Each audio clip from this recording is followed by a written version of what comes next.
그간 평안하셨습니까? 우리 상암교회 뵙고 싶습니다. 올 때마다 교회도 부흥하고 또 활기도 더 넘쳐가는 모습이 감사하고, 특별히 오늘 예배를 드리면서 우리 대표기도 일부에도 그렇지만 정말 진심으로 아멘할 수 있는 기도를 드리는 공동체, 참 부럽습니다. 한국 교회가 좀 하나님의 나라의 대의와 민족과 국가를 위해서, 그리고 다음 세대를 위해서 기도하고 헌신하는 그런 의연한 교회로 회복되면 참 좋겠습니다.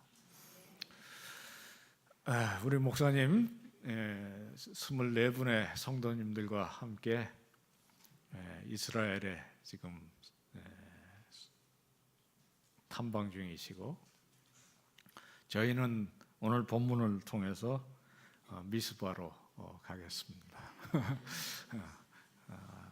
기회가 되시면 우리 복음의 역사가 일어났던 이스라엘에 가보시고, 그렇지 않으면 하나님 말씀을 통해서 늘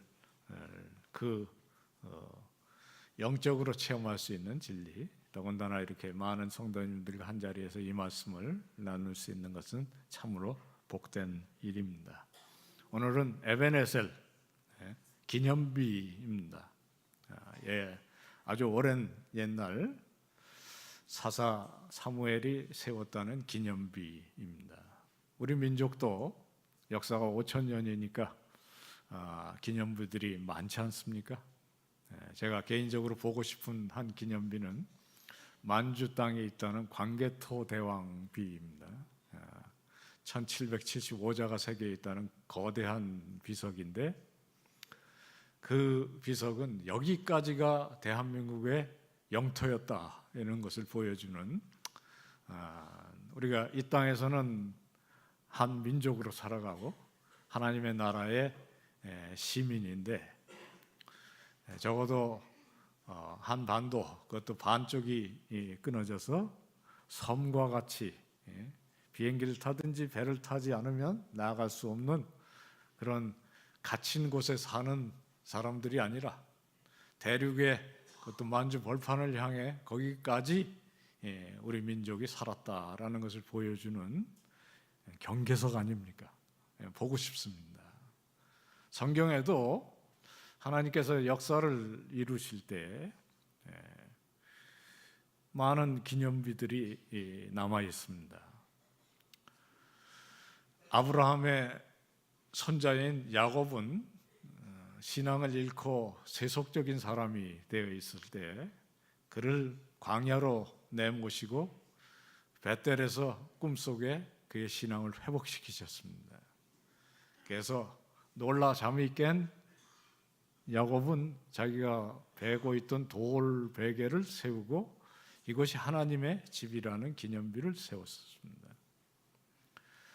모세에 이어 이스라엘 백성을 애굽 땅에서 인도해서 가나안에 들어가게 했던 여호수아는 그 초입에 요단강을 건너며 거기에다가 12돌을 세워서 훗날 이것이 무엇이냐고 물으면 여기까지 하나님께서 광야를 거쳐 우리 조상 아브라함의 언약을 지키셨다는 것을 기념하게 했습니다. 그리고 오늘 이 사무엘서 7장에 에벤에셀이라는 기념비를 만나게 됩니다. 에벤에셀은 여성 의류 브랜드가 아닙니다. 이것은 큰 돌이라는 의미의 에벤과 도우셨다라는 말이 합한 에셀이 이 두 단어 합성어입니다. 여기까지 도우셨다라고 사무엘이 이야기합니다. 여기까지라는 것은 지역적으로는 미스바라는 곳과 센 사이에 한 전승지입니다. 큰 전투를 겪고 이겼던 그 미스바와 센 사이의 한 장소에 세워진 경계석이라고 할 수 있습니다. 이것은 글자 그대로 도움의 돌이라 기념 하나님께서 주신 승리의 기념, 그리고 감사의 기념비입니다. 인간들이 세우는 기념물들은 인간의 업적과 자랑을 위해서 세워집니다. 신앙의 기념비들은 하나님께서 인류 역사 속에, 그리고 우리 공동체 속에 무슨 일을 하셨는지를 기념합니다. 그래서 우리 속에 일하시는 이가 누구이신지를 다시 한번 생각하고, 그리고 우리가 여기서 무엇을 해야 되는지를 깨닫게 하는 기념비입니다. 이스라엘은 참으로 험악한 역사를 지나서 이 사무엘상 7장에 이르렀습니다. 그 앞서 4장부터 고난의 역사가 시작될 뿐만 아니라 사실 그 역사는 더 거슬러 올라가서 사사기 전체의 암흑의 역사를 배경으로 하고 있는 이야기입니다. 하나님께서 아브라함에게 언약을 하시고 그 역사를 400년 후에 신실하게 지키셔서 모세를 세우시고 이스라엘 백성을 종되었던 땅 애굽에서 출애굽시키셨다. 성경에서 읽습니다. 시내산을 거쳐 40년 후에 요단강을 건너 가나안 복지에 들이셨어요. 그 이후에 이스라엘 백성들이 굳건히 서서 정말 전 세계에 아브라함의 복을 전하는 민족으로 섰으면 좋았을 것인데, 정작 약속의 땅에 들어간 이스라엘 백성들은 그 백성들의 우상 숭배에 동화되고, 그리고 결국 탐욕에 젖은 백성으로 포악과 불의가 번성하는 땅이 되어버린 거죠. 하나님께서 그들을 훈련시키기 위해서 고난을 줍니다. 어떻게 고난을 주냐면 그 땅 아직도 정복하지 못한 이방 민족들을 수시로 불러일으켜서 고난에 빠뜨리게 하시는 것이죠. 그것이 사사기 내내 계속된 불행한 역사이고, 그 끝자락에 절정의 비극이 사무엘상 4장에 있는 이가봇 이야기입니다.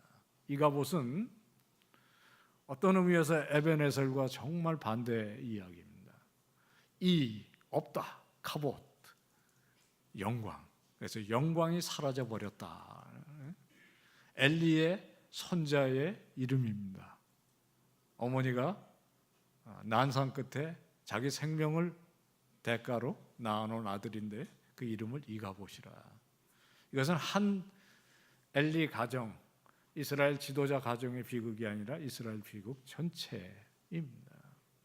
그 역사의 끝에 사실 그날 잊어버렸던 이스라엘의 법궤를 되찾는 이야기가 오늘 이 미스바와 센사이에서 벌어진 새로운 전투의 이야기인 것입니다. 4장부터 7장에 이어지는 이 긴 암흑의 역사, 또 사사기 내내 내려온 이 불행한 역사를 걷어내는 큰 사건을 기념하는 역사인 것이죠. 사실 이런 일은 이스라엘에게만 있는 것이 아니고 오늘 바로 우리들 삶 속에서도 일어납니다. 여러분 개인적인 삶을 돌이켜 볼 때 사실 우리가 여기에 앉아 있는 것 자체가 에벤에셀이 아니겠습니까? 하나님께서 우리의 실수, 우리의 잃어버렸던 건강 이런 것들을 다 회복시키시고 우리가 세상에서 소망 없이 살아가지 않고 주일마다 이곳에 모여서 하나님의 말씀에 귀 기울일 수 있는 것, 그게 승리 아닙니까? 안 기쁘세요? 이 자리에 앉아 계신 것 자체가 복입니다. 하나님께서 우리를 지난 한 주간 아니면 내가 살아온 이 일생 동안 지키시고 복 주셨기에 적어도 건강하게 이 자리에 앉아 있는 것이고, 건강하지 못하더라도 하나님의 은혜를 사모하는 마음으로 앉아 있으니 이게 에벤에셀이 아니면 무엇이겠습니까? 가끔씩은 좀 우리 자신을 돌아보시는 것이 좋은 것 같아요. 그리고 여기까지 2019년 3월 3일 이 예배 시간까지 어떻게 하나님께서 나와 우리 가정과 우리 민족을 인도하셨는지를 생각하기 보는 것이 좋습니다. 단지 그 옛날에 그리고 지금까지 어떻게 인도하셨는지를 기억할 뿐만 아니라 이런 불행한 역사가 다시는 있지 않아야 하겠다는 결단도 함께 하는 것이죠. 그래서 오늘 본문의 3절에 보면 사무엘이 이스라엘 온 족속에게 이르되 이 미스바에 모인 우리 민족 이스라엘 하나님의 백성이 진심으로 여호와께 돌아오려거든 이방 신들과 아사다롯을 너희 중에 제거하고 너희 마음을 여호와께로 향하여 그만 섬기라. 그리하면 너희를 블레셋 사람의 손에서 건져내시리라. 사실 오늘 우리에게 주시는 말씀 아니겠습니까? 너희 속에 있는 그 자본주의의 탐욕, 세속적인 쾌락, 그리고 내 개인의 안녕을 최우선으로 삼아서 사는 삶, 방금 우리가 하나님 앞에 내려놓고 그것을 벗어나 하나님의 나라를 바라보라고 그런 비전을 주옵소서 기도한 것 아닙니까?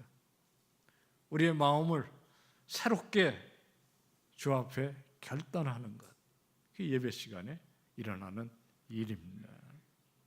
이스라엘 백성들 이제 더 이상 그 불행한 역사를 반복하지 않고 이제 미스바에서 회개하는 심령으로 모여 정말 바알도 버리고 아사다롯도 버리고 전부 다 이 우상숭배를 버리고 하나님만 의지하겠다는 그런 새로운 각오를 다지는 순간, 이것은 그 옛날 사무엘 시대만 있었던 일이 아닙니다. 이 순간이 바로 그런 순간입니다. 사무엘에 이르기까지 이스라엘 백성들은 수많은 실패를 경험했습니다. 그 대표적인 인물이 삼손입니다. 삼손은 정말 보기 드문 용사였습니다. 아마 다윗 시대에 골리앗과 붙어도 능히 이길 수 있는 그 대단한 사사였는데 그는 결국 블레셋 여인의 꼬임에 빠져서 어리석게도 자기의 모든 것을 내어놓고 그리고 머리 깎이고 눈곱 휘비고 조롱당하다가 마지막에 한 번 죽음의 봉사로 끝났습니다. 사실 오늘날 우리들의 삶을 돌이켜봐도 어떤 면에 잘한 일보다는 하나님 앞에 송구하고 부족한 것 투성이일 수 있습니다. 그러나 적어도 예배 시간에 나올 때 우리 한 주일의 삶 속에서도 정말 송구하고 죄송한 건 많지만 이 시간만큼은 그래도 여기까지 인도하신 하나님, 오늘 이 시간에 예배에 나오게 하시는 이 하나님을 찬양하고 그리고 마음을 새롭게 하시기를 간구하는 가운데 적어도 예배가 끝날 때는 소망 가운데 전문을 나가시는 우리 성도님들이 되셔야 하지 않으시겠습니까? 그래서 예배 시간이 소중한 것입니다. 아까 찬양을 하다 보니까 우리 앞에 앉아 있는 권사님들이 모습이 환하세요. 그런 모습을 보는 것 자체가 축복입니다.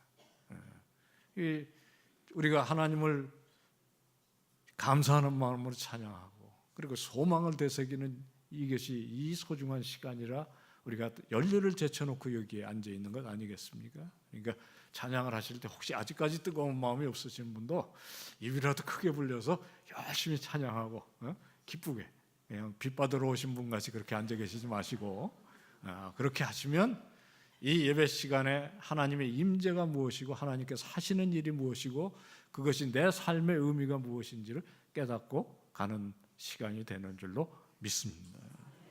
이스라엘 백성들 오늘날도 이런 행사들을 가진다고 해요.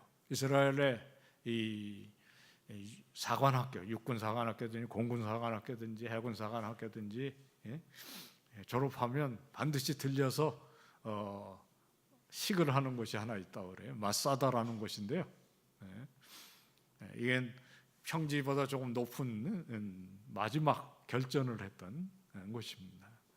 예수님 바로 전 시대에 이스라엘이 로마에게 이 지배를 받을 때 독립 항쟁을 하다가 최후에 쫓겨 올라간 것이 마사다라는 곳인데, 그 포위한 로마 병사 사령관이 최후 통첩을 해요. 항복하고 내려오면 적어도 아이들과 여성은 살려주겠다. 거기서 항복하느니 다 자결을 한다. 그렇게 됐어요. 그래서 비극적인 장소이지만 오늘 이 이스라엘의 군사 지도자들은 거기 올라가서 다시는 마사다는 없다. 그렇게 서약을 한다는 거거든요. 사실 주일날 우리가 와서 예배드리는 이 순간이 바로 그 순간입니다. 적어도 우리가 이 순간에 하나님 임재 앞에 서서 하나님의 은총을 감사하고, 그리고 오늘 이곳에 보내신 그 하나님의 뜻을 기억하면서 이전에 잘못됐던 것 더 이상 반복하지 않겠다는 결심이 승리의 축하와 더불어서 있어야 되는 줄로 믿습니다. 그게 바로 예배 시간에 하는 일이 되는 것입니다. 가끔씩은 좀 우리들이 그래서 지난 날의 은총을 되새겨 보는 그런 기회를 갖는 것은 필요합니다. 이스라엘의 승리의 비결은 앞에 말씀드렸듯이 모든 우상을 내려놓고 온전히 하나님께 의존하겠다는 삶의 결심이고 그것을 실천하는 것입니다. 참 오늘날 한국 교회가 세상으로부터 오히려 걱정과 염려를 들어야 하는 그런 안타까움 가운데 있습니다. 물론 상암교회가 그렇지 않아서 감사합니다만은 언론이나 또 세상에 들려오는 소문들이 참 우리 마음을 무겁게 할 수도 있습니다.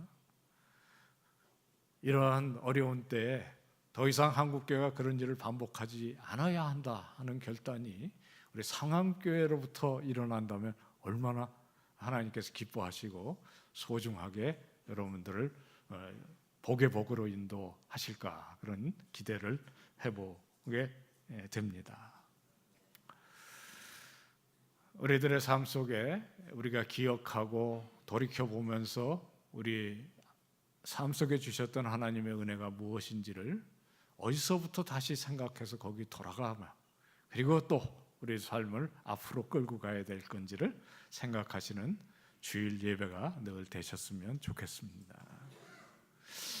저한테도 그런 제 자신을 추스르게 할 수 있는 그런 기억의 장소들은 꽤 많습니다. 제가 오래전에 공부를 하는 과정 가운데 캐나다의 토론토에 한동안 산 적이 있었습니다. 2004년에 그 대학에 뭘 발표를 해달라는 것을 받아서 갔었어요. 일주일 동안 일정이 굉장히 복잡하고 가득 차서 정신이 하나없이 이렇게 움직이는데, 한 번은 이쪽의 건물에서 다른 쪽으로 여러 사람들과 이렇게 걸어서 꽤 상당히 걸어서 큰 운동장을 지나가야 될 일이 생겼어요. 이게 지나가다가 보니까 제가 서지 않을 수 없는 장소가 있었습니다. 제가 거기서 공부를 할 때 중앙도서관에서 있다가 저녁에 집에 돌아가게 되면 그 중간에 교회가 하나 있는데요. 교회 문이 닫혀 있으면 그 앞에 있는 벤치에서 제가 기도를 하고 됐었어요. 근데 20몇 년이 지났는데 그 벤치가 그 자리에 그대로 있더라고요. 이거 믿으셔야 됩니다. 제가 워낙 이게 어려울 때거든요. 그러니까 그 자리를 잊어버릴 수는 없죠. 그래서 열일 제쳐놓고 다 먼저 가라고 해놓고 앉아서 기도할 수밖에 없었어요. 오늘 예배드리는 이 순간 우리 사랑하는 상암교회 성도님들, 여러분 마음속에 기억해야 되는 장소가 어디인지를 다시 한번 떠올리시면 좋겠습니다. 하나님께서 인생을 그냥 두시지 않지 않습니까? 사람이 무엇이 간데 주께서 저를 생각하시며 인자가 무엇이 간데 주께서 저를 돌아보시나이까. 우리 인생이 주님의 손에 붙잡혀 이 순간까지 왔다면 어떻게 기억나는 장소와 시간이 없겠습니까? 그 장소에 우리 마음이 돌아가서 다시 한번 하나님의 은총을 기억하고, 그리고 거기에서 일어날 때는 앞을 내다볼 수 있는 소망까지 함께 열려야 하는 것 아니겠습니까? 오늘 설교 제목이 에베네셀의 회상과 그리고 소망인 것은 그 메시지가 에베네셀에 함께 있기 때문입니다. 에베네셀은 여기까지, 사사기의 시대를 지나서 이제 여기까지 왔다.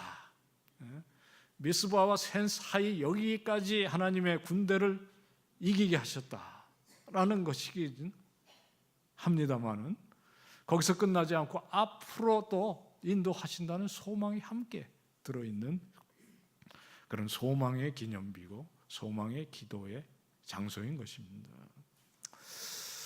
서울에서 부산으로 운전을 해서 간다 한번 생각을 해보세요. 저기 한남동에서 경부고속도로에 딱 진입을 하면, 그래서 한 10여 분 열심히 달려가면 수원까지 20km 이렇게 나와요. 수원을 지나가면 이제는 오산까지 몇 킬로 이렇게 돼 있지, 한남동까지 몇 킬로 이렇게 안 나옵니다. 그렇게 나오면 뭔가 잘못된 거예요. 그죠? 아무 느낌이 없으세요? 그러니까 수원 지나면 오산까지, 오산 지나면 천안까지, 천안 지나면 대전까지. 아무 느낌이 없으시면 제가 부산까지 읊을 생각이에요. 그렇게 이정표라는 건 항상 앞을 향해서 있는 건 아닙니까? 여기까지 왔으면 여기서 끝나는 것이 아니죠. 믿음의 길도 그러합니다.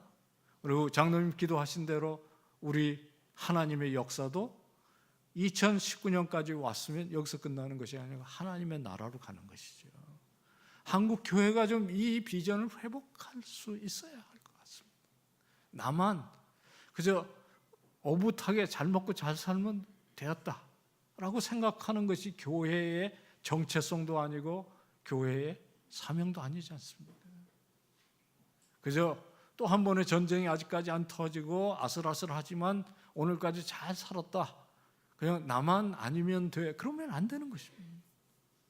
하나님은 하나님의 열심으로 에덴 동산에 인류가 타락했을 때에 구원을 약속하셨고 2000년 전에 예수 그리스도를 보내서 그 구원을 이루셨고, 그 다음에 교회를 통해서 그 역사를 하셨기에 우리가 구원받고 천국을 소망하는 것 아닙니까? 그러면 우리의 눈도 열려서 이 복음이 열방으로 그리고 다음 세대로 이어진다는 소망을, 소명을 새겨야 하는 것 아닙니까? 한국 교회가 이 비전을 이룰 때 결국에는 타락하고 그리고 수치스럽게 세상으로부터 걱정을 듣는 위치에 놓이는 것 아니겠습니까? 하나님의 나라는, 천국은 하늘에 있는 것이 아니라 앞에 있습니다. 하나님의 역사가 마침내 그 열심으로 온전히 이루어지는 그날 하나님의 나라는 우리를 향해서 옵니다. 우리를 그쪽으로 부르세요. 그래서 우리가 모일 때마다 우리의 사명을 되새겨 볼 수 있게 하는 것입니다. 지난날에 어려웠던 일 은혜로 극복하게 하시고 오늘이 있게 한 것은 감사지만 감사로 내일을 살 수는 없는 것입니다. 감사는 찬양의 제목이지만 앞을 살기 위해서는 소망이 있어야 하고요. 그 소망은 하나님의 신실함에 대한 믿음이 기초가 돼야 생기는 것입니다. 그래서 우리가 모일 때마다 우리의 믿음을 다시 한번 돌아보면서 이 믿음에 기초하여 앞날을 내다보는 소망의 공동체, 한국교회가 그리고 우리 상암교회가 그런 공동체 되심을 인해 감사하고 또 더욱 그렇게 되시기를 축원합니다. 사사시대 정말 험난한 끝이 안 보이는 쳇바퀴 도는 것입니다. 사사가 일어나서 구원을 해놓으면 먹고 살만하면 또 우상숭배에 돌아가서 타락하고요. 이게 그 옛날 얘기가 아닙니다. 우리 민족도 만만치 않은 시련을 겪어서 그래서 살만하면 또 교회마저 타락하고요. 하나님께서 깨우시기 위해서 고난도 주시고 이거를 12번을 넘게 하면서 바닥으로 떨어진 것 아닙니까? 사무엘은 그 쳇바퀴 돌듯 하면서 떨어지는 그 역사를 새롭게 일으키시는 하나님의 역사를 본 것이죠. 그래서 사사시대가 이제 끝나고 왕의 시대가 열린다는 것을 본 것이 에베네셀입니다. 여기까지 하나님께서 사사를 통해서 역사하셨고 이제부터는 사울과 다윗과 솔로몬과 그리고 마침내 왕의 왕으로 오시는 예수 그리스도의 시대를 내다보는 것이죠. 그게 구약의 역사고 신약의 역사고 교회의 역사며 우리 그리스도인들의 역사입니다. 오늘 에베네셀의 이야기는 여기까지 사사시대를 끝내는 여기까지 인도하신 주님께서 사무엘이 이미 오래전에 하나님의 역사는 그렇게 해서 하나님의 나라로 간다라는 그 이정표를 보여준 역사인 것입니다. 우리 그리스도인 공동체 교회는 바로 이 역사 속에 삽니다. 그리고 이 역사 의식이 회복되는 것이 바로 천국 비전입니다. 제가 지난 여름에 드라마를 하나 열심히 보게 됐어요. 목사도 드라마 보거든요. 볼만한 거는 봅니다. 미스터 선샤인이라는 드라마였는데 아마 보신 분들이 꽤 있을 거예요. 1907년 민족이 나라를 잃기 직전에 혼란한 격변의 시대였습니다. 그것을 하는 그 멘트가 이거예요. 어제는 멀고 오늘은 낯설며 내일은 두려운 격변의 시대를 지나고 있었다. 그리고 5사람의 주인공이 등장하는데 그게 귀족이든 백정이든 노비건 심지어는 매국노의 딸이건 다 각자의 방식으로 애국하면서 사는 얘기를 쓰고 있어요. 정말 재밌었습니다. 재미뿐만 아니라 교훈적이었어요. 1907년 참 한국 교회를 돌아봐도 그 역사하고 맞물려 있지 않습니까? 우리는 천국에 살지 않잖아요. 이 땅에 살잖아요. 그리스도인은 이 세상 속에 있습니다. 세상의 것은 아니어야 하지만 대한민국 서울에 상암교회가 있습니다.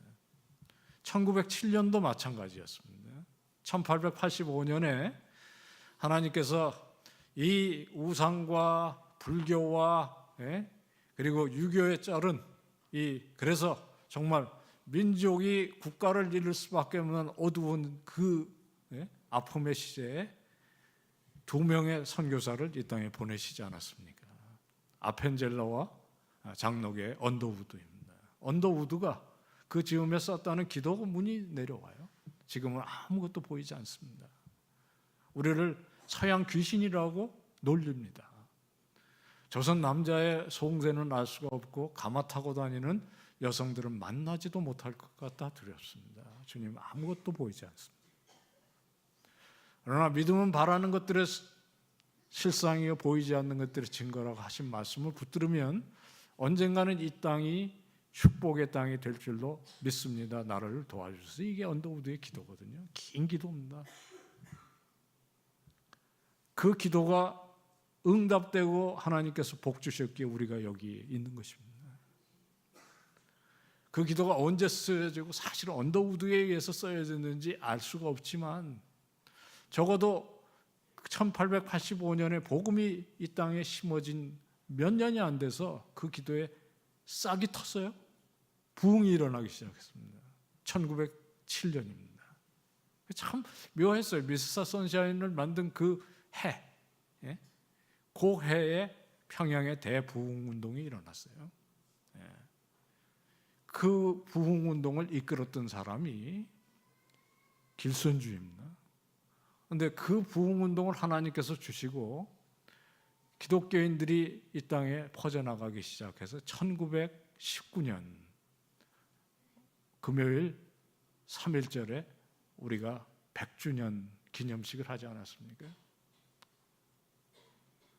1919년 3.1 운동이 터지니까 사실 천도교인들이 그 당시에 한 100만 명이 넘는 천도교인들이 이것을 이끈 것 같지만 실제로 3.1운동이 탁 터지고 나니까 그 앞에 제일 앞장서서 운동도 이끌고 그리고 이 민족의 그 긍지를 불어넣은 사람들은 기독교인이었다. 이게 대한민국의 역사예요. 그 중에 16살밖에 안 된 소녀였던 유관순도 있고요. 그리고 1907년에 이 민족의 대부흥운동의 단초를 이끌었던 길선주 목사도 그 33인 중에 하나였고요. 목사가 10이요, 전도사가 3이요, 장로 집사 16명이 민족 지도자 가운데 앞장에 서 있었습니다. 당연히 가장 많이 핍박을 받은 종교였습니다. 불교는 딱 2명이었어요.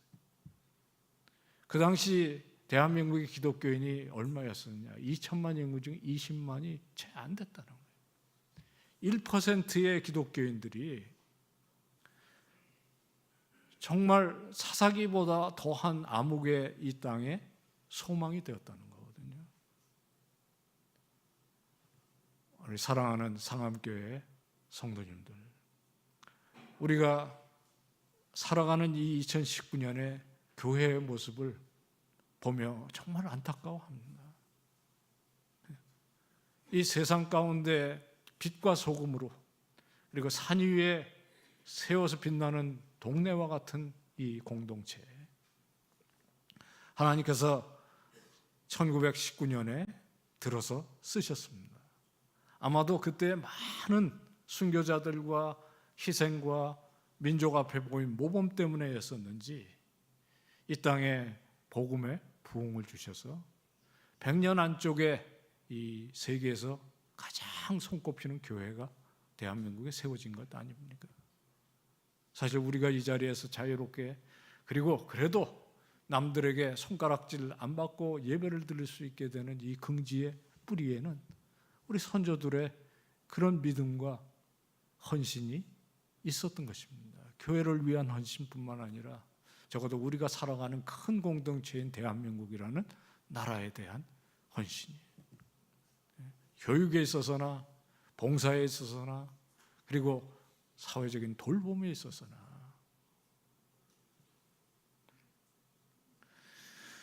역사는 그 의미를 살려내는 사람에 의해서 이어지게 마련입니다. 우리 복음은 먼 우주 공간에 떠도는 그런 그 허황된 신화가 아닙니다. 우리 삶 속에 있고요, 우리 역사 속에서 있고, 그리고 과거에 매여 있는 것이 아니라 앞에 역사 속에 비전으로 살아있는 것입니다. 우리 하나님은 죽은 자의 하나님이 아니고 산 자의 하나님은 믿습니다. 지금도 살아계셔서 역사하시는 주님인 것을 믿고요, 그리고 우리의 다음 세대로 바로 이제 상암교회에서 자라고 있는 청년들, 중고등학생들, 그리고 유엔주일학교, 유치부에 이르기까지, 그리고 복중에 있는 태아에까지 하나님의 복의 복이 이어지면서 결국 이 공동체를 통해서 아브라함의 복이 열방에도 이르고 다음 세대를 이루는 줄로 믿습니다. 대한민국은 정말 축복의 땅이 되었습니다. 젊은이들이 힘들어서 이 나라를 헬조선이라고 부르지만 진짜로 우리 연세든 권사님들, 장로님들, 어르신들은 진짜 과거에 우리가 얼마나 힘들었는지를 기억하면 오늘이 감사한 것이죠. 오늘이 감사하고 어제도 감사하면 미래는 소망이 있는데, 제가 그 얘기를 했어요. 학생들한테 어제는 멀고 오늘은 낯설고 내일은 불안할지 몰라도 사실 신앙의 눈으로 이 역사를 바라보면 어제는 감사, 내일은 소망, 오늘은 그 믿음 가운데 치열하게 살자. 치열하게 살자. 우리 대한민국은 그런 성도들이 있으시기에 상암교회 성도님들 같은 분들이 이 시간에 그 믿음으로 열렬하게 살아가기에 하나님의 나라에 소망이 있는 줄로 믿습니다. 우리 다 그런 분들이 되어서 이제 3.1운동의 100주년을 지나서 200주년으로 나아가는 그 귀한 일에 우리 모두가 한 사람 한 사람 하나님 부르신 일에 쓰임받는 귀한 성도님 되시고 상암교회가 되시기를 주님의 이름으로 축원합니다. 하나님 아버지 은혜를 감사합니다. 오늘도 저희들이 이 신앙의 공동체로 모이게 하셨사오니 아버지 하나님 이곳이 에베네셀 되게 해주시고 이 순간이 에베네셀 되게 하셔서 여기까지 인도하신 주님의 역사에 우리도 함께 나아가는 귀한 신앙의 공동체 되게 해 주옵소서. 예수님의 이름으로 간구하옵나이다.